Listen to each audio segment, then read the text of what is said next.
ओम श्री गुरुवे नमः। अष्टावक्र गीता 20वां प्रकरण। आज का सूत्र है सूत्र नंबर 5। अनुवाद देखिए। सदा स्वभाव रहित मुझको कहाँ कर्तापन है और कहाँ भोक्तापन, अथवा कहाँ निष्क्रियता है और कहाँ स्फुरण है, कहाँ अपरोक्ष ज्ञान है अथवा कहाँ फल है। व्याख्या देख रहे हैं। अज्ञानी व्यक्ति जो है वो मन और अहंकार में जीता है। चित्त की वृत्तियों के स्फुरण से ही स्वभाव बनता है और अहंकार के कारण ही मनुष्य अपने को कर्ता मानता है। अपने को कर्ता मानने के कारण ही वो कर्म फल का भोक्ता होता है। मनुष्य में सक्रियता भी तभी आती है, मीन्स किसी क्रिया में प्रवेश होने का जो भाव है वो भी तभी उठता है जब अंदर में कोई कर्म के परिणाम स्वरूप फल की आकांक्षा हो। माना जब मनुष्य फल की आकांक्षा से कार्य करता है तभी तो सक्रिय होता है किसी कर्म को करने के लिए। यदि फल की आकांक्षा ही ना हो और वो आत्म ज्ञानी भी नहीं है तो वह कैसा कहलाएगा व्यक्ति? वो निष्क्रिय कहलाएगा, आलसी कहलाएगा। किंतु ज्ञानी की स्थिति क्या है? ज्ञानी तो इन सबसे भिन्न स्वभाव वाला होता है। ज्ञानी कैसा होता है? वो मन और अहंकार के स्वभाव से रहित होकर केवल साक्षी भाव में जीता है। अब क्योंकि वो साक्षी भाव में जी रहा है और अहंकार भी नहीं है, इसलिए उसमें कर्तापन भी नहीं है कि यह मैं कर रहा हूं। कुछ उससे होता भी है, कर रहा होता है तो उसके अंदर ये नहीं होता कि मैं कर रहा हूं। और जब उसके अंदर ये नहीं है कि मैं कर रहा हूं, कुछ कर्तापन ही नहीं है उसके अंदर, तो कर्तापन ना होने से भोक्तापन भी नहीं है। और इसके साथ ही साथ ज्ञानी जो है ना, वो कर्म का त्याग करके आलसी होके भी नहीं बैठा हुआ, वो निष्क्रिय नहीं है, किंतु चित्त की स्फुरण भी उसमें नहीं होती। उसके अंदर से कुछ नहीं उठता कुछ करने के लिए। क्यों नहीं उठता अंदर से? क्योंकि उसके अंदर वासना नहीं है। वो कर्म के विषय में प्रत्यक्ष ज्ञान भी नहीं रखता। क्या मतलब इससे? ज्ञान रखने से कि ये कर्म करना है, इससे इतना लाभ होगा, इससे इतनी हानि होगी, ये ज्ञान भी वो नहीं रखता। और मैं भाव रहने से ही प्रत्यक्ष कर्म होते हैं। जब अंदर में अहंकार होगा, मैं होगा कि मैं ये हूं, तभी तो काम करने में और उनके फल में कोई भाव बनता है। और ज्ञानी इन दोनों से मुक्त होता है। अगला सूत्र लीजिए। अनुवाद है। मुझ अद्वैत स्वरूप को कहाँ लोक है अथवा कहाँ मुमुक्षु है, कहाँ योगी है, कहाँ ज्ञानवान है, अथवा कहाँ बद्ध है और कहाँ मुक्त है।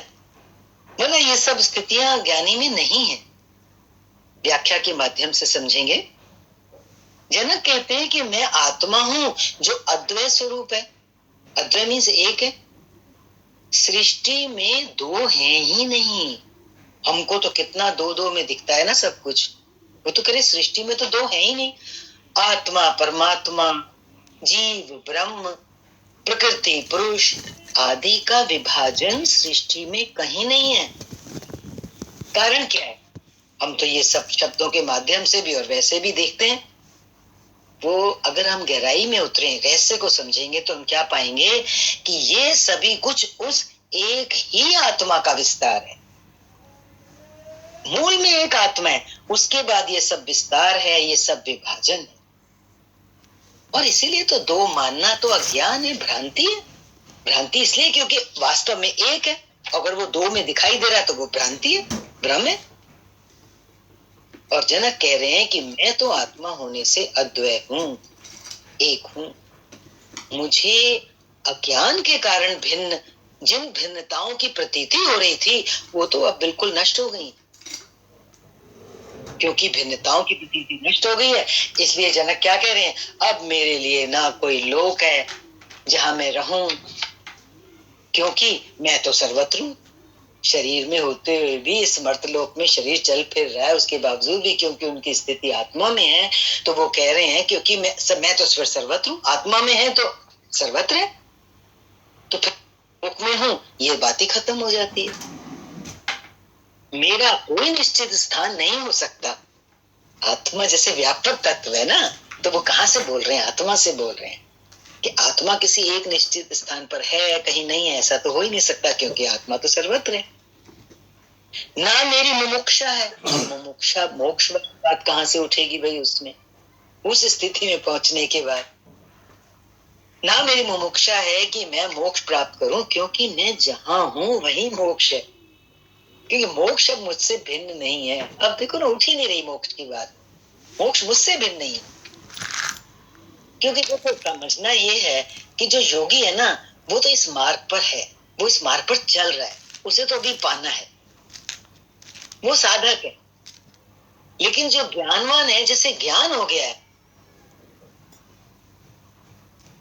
वो साधक है, तथा ज्ञानवान वो है जिसे ज्ञान हो गया। ये दो तरह के लोग हुए, एक साधक है जो मार्ग पर चल रहा है, एक दूसरे नंबर का है ज्ञानवान जिसे ज्ञान हो गया है। ये पॉइंट जरा समझना, साधक चल रहा है, ज्ञानवान को ज्ञान हो गया है, किंतु जो आत्मवत है, जो जनक की स्थिति है, वो स्थिति क्या है, वो इन दोनों से भिन्न है। वो कह रहे हैं मैं आत्मवत होने से स्वयं ज्ञान हूं। देखो, ज्ञान का होना और मैं स्वयं ज्ञान हूं, इन दोनों में अंतर। ज्ञानवान नहीं हूं, क्योंकि ज्ञानवान एवं ज्ञान भिन्न नहीं है। ज्ञानवान जब इंसान होता है तो जो ज्ञान उसे हो गया, तो ज्ञानवान और ज्ञान क्योंकि भिन्न नहीं है, इसलिए जनक क्या कह रहे हैं कि मैं तो स्वयं ज्ञान हूं। वो उस स्थिति में पहुंच गए, मैं ना बद्ध हूं ना मैं मुक्त हूं, क्योंकि ना आत्मा को कोई बांधने वाला है और ना ही आत्मा मुक्त होती है, वो तो स्वतः मुक्त है। जो उस पराकाष्ठा पर पहुंच गया, उसके लिए मुक्ति की कोई बात बचती नहीं, वह तो सदा एक ही भाव में रहती है।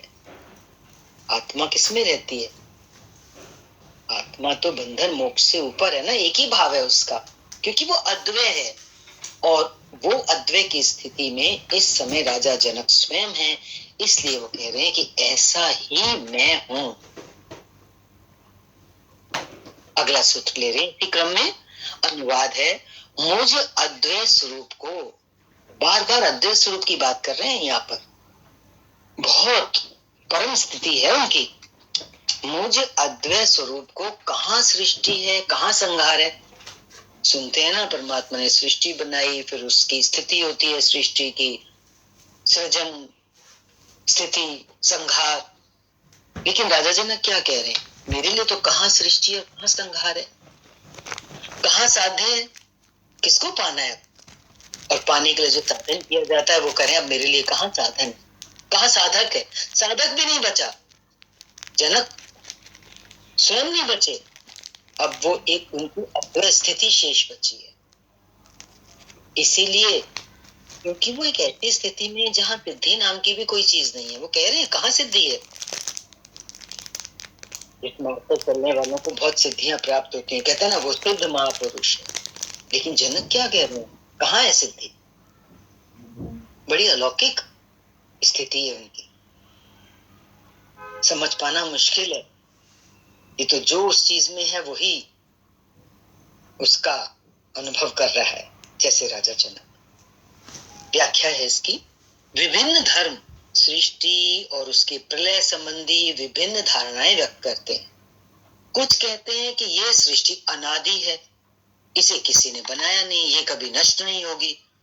तो कुछ कहते हैं परमात्मा ने 6 दिन में सृष्टि बनाई, वही इसका संचालन कर रहा है और वही इसका संहार भी करेगा।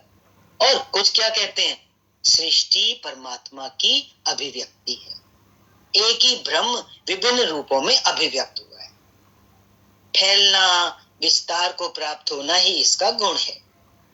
सृष्टि का निर्माण संकल्प से हुआ, एक सीमा तक इसका विस्तार होगा, इसके बाद वो पुनः सिकुड़ेगी, ये सृष्टि पुनः दोबारा सिकुड़ेगी और अपने निज स्वरूप ब्रह्म में वापस पुनः विलीन हो जाएगी, और यही प्रलय की स्थिति होगी।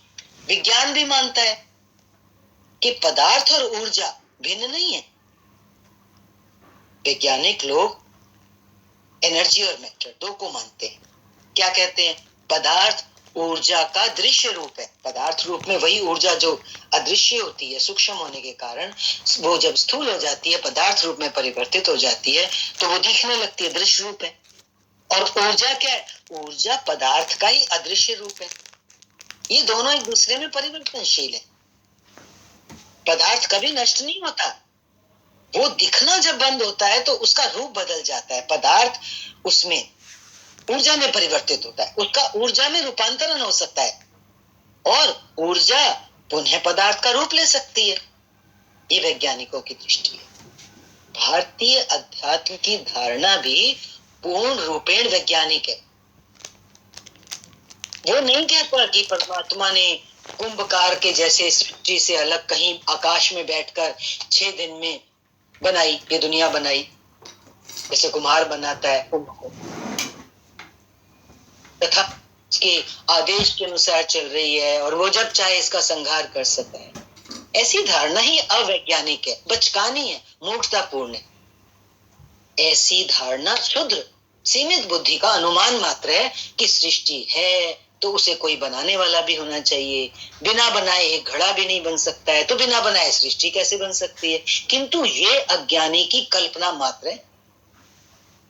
अद्वैतवादी कहते हैं कि परमात्मा कोई व्यक्ति नहीं है जो एक स्थान पर बैठा है, वहीं से सृष्टि का निर्माण और संचालन कर रहा है और वहीं से वही संहार कर रहा है। वो कहता है कि परमात्मा तो एक विराट चेतन ऊर्जा है, जो ऊर्जा असीम है, उसे परिभाषा में भी नहीं बांधा जा सकता। वही ऊर्जा विभिन्न रूपों में अभिव्यक्त हुई है, अभिव्यक्त हुई है। समस्त रूप जितने भी हम देखते हैं उसी के, पूरे ब्रह्मांड में समस्त रूप उसी के हैं। इसलिए वो जो असीम चेतना है, ऊर्जा है, वही तो अस्तित्व है। वह मूर्ति में भी है, समस्त प्राणी और वनस्पति में है, तो पत्थर में भी वही ऊर्जा है। व्यापक ऊर्जा की बात चल रही है, इसको समझना है। जो अस्तित्व है, ऊर्जा ही घनीभूत होकर, ठोस होकर, स्थूल होकर पत्थर दिखाई देती है। इसलिए परमात्मा, देखो ये लाइन समझना, इसलिए परमात्मा और उसकी कृति भिन्न नहीं है, दो नहीं है। सृष्टा और सृष्टि दो नहीं, एक है। नृत्य और नर्तकी नहीं कर सकते, एक है। ऐसे ही सृष्टा और सृष्टि दो नहीं, एक ही है। अद्वैत की ऐसी अनूठी धारणा अन्य किसी धर्म में नहीं है। यही तो अद्वैत सिद्धांत है, यही तो अद्वैत की स्थिति है राजा जनक की। यही धारणा पूर्ण वैज्ञानिक है। सूफी, तंत्र, थियोसॉफी, बुद्ध, लाओ त्सो आदि इसी दृष्टि का समर्थन करते हैं। फिर यदि परमात्मा है तो उसे पाया भी जा सकता है। ये विवाद तर्क और शास्त्र से प्राप्त नहीं होगा, विज्ञान की प्रयोगशाला में नहीं देखा जा सकता। उसको पाने का मार्ग है ध्यान और प्रेम। राजा जनक सद्गुरु के कारण केवल बोध मात्र से इस अद्वैत स्वरूप को उपलब्ध हुए, है ना। इसको कहां पाया जा सकता है? किसी प्रयोगशाला में नहीं, किसी विवाद से नहीं, किसी शास्त्र से नहीं। कैसे हुआ? ये घटना जैसे राजा जनक के जीवन में घटी, मात्र एक वही रास्ता है, वो है सद्गुरु के कारण, केवल बोध मात्र से। बोध, केवल बोध। अष्टावक्र ने तो पूरी अष्टावक्र गीता में यही कहा है ना, बोध मात्र ही पर्याप्त है, और उसको पाने के लिए किसी क्रिया से उसको नहीं पाया जा सकता। बोध मात्र से इस अद्वैत स्वरूप को राजा जनक उपलब्ध हुए। वे कहते हैं कि जब संपूर्ण सृष्टि आत्मा का ही विस्तार है, उस व्यापक चेतना का ही विस्तार है, तो आत्मा ही मूल तत्व है और वही अस्तित्व है, वही एकमात्र है। फिर जब वही एकमात्र है, अद्वय है, तो उससे भिन्न ना कोई सृष्टि है, ना उसका संहार, वो सब कल्पनाएं हैं। इसका मतलब जैसा कि अभी ऊपर चला, एक दूसरे में रूपांतरण है, परिवर्तन है। क्या करें, उससे भिन्न कोई सृष्टि नहीं है, उसका संहार भी नहीं है, क्योंकि अस्तित्व कभी नष्ट नहीं होता, ऊर्जा नष्ट नहीं होती, और जिसने आत्मा को पा लिया उसके लिए साध्य, साधन, साधक और सिद्धि, ये सब चीजें व्यर्थ हैं। ये सब चीजें तो अज्ञानी के लिए हैं। माना वहां पहुंचने के बाद ही ये मान्यता बनेगी ना, ये स्थिति बनेगी। माना कहना ये चाह रहे हैं कि जब तक वो स्थिति नहीं है तब तक अज्ञानी की कैटेगरी में ही है ना। साधना, साधक, साध्य और सिद्धि, ये सब अज्ञानी के लिए कह दिया उन्होंने। अगला सूत्र देखिए, अनुवाद है, सर्वदा विमल रूप शुद्ध रूप मुझको कहाँ प्रमाता, प्रमाता कहते हैं जानने वाले को, कहाँ प्रमाण जिसके द्वारा जाना जाए, प्रमाण से जानते ना किसी चीज, कहाँ प्रमेय जिसको जाना जाए वो प्रमेय होता है। प्रमाता, प्रमाण, प्रमेय तीन चीजें होती हैं। और कहाँ प्रमा है, कहाँ किंचित है, कुछ है, कहाँ अकिंचित है, कुछ नहीं। व्याख्या के माध्यम से और स्पष्ट करते हैं इसको। राजा जनक कह रहे हैं, जनक अपनी आत्म स्थिति का वर्णन करते हुए कहते हैं कि मैंने आत्मा को न जाना है न पाया है। क्यों?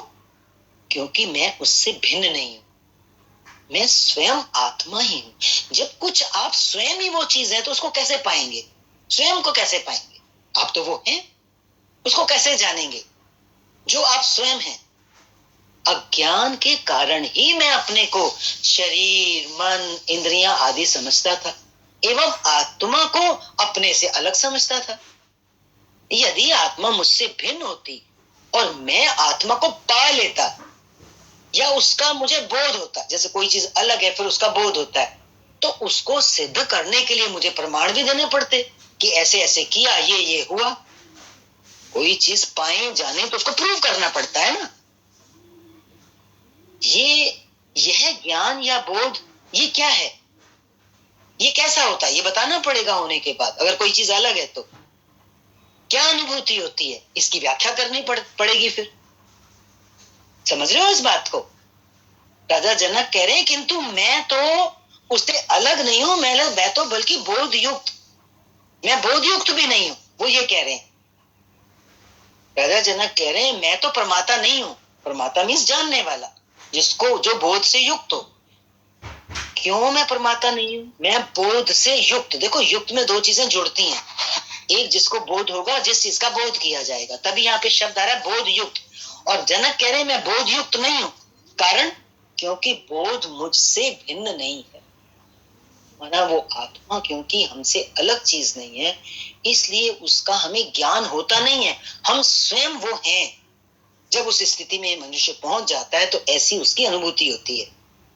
इसीलिए राजा जनक कह रहे हैं कि मैं बोध युक्त नहीं हूं, मैं प्रमाता नहीं हूं, क्योंकि बोध मुझसे भिन्न नहीं है। मैं बोध भी नहीं हूं क्योंकि मैं तो आत्मा हूं। जो स्वयं बोध स्वरूप है वो कैसे कहेगा मैं बोध हूं? अपने स्वरूप को अपने को ही कहेगा ऐसे, ये कहना चाह।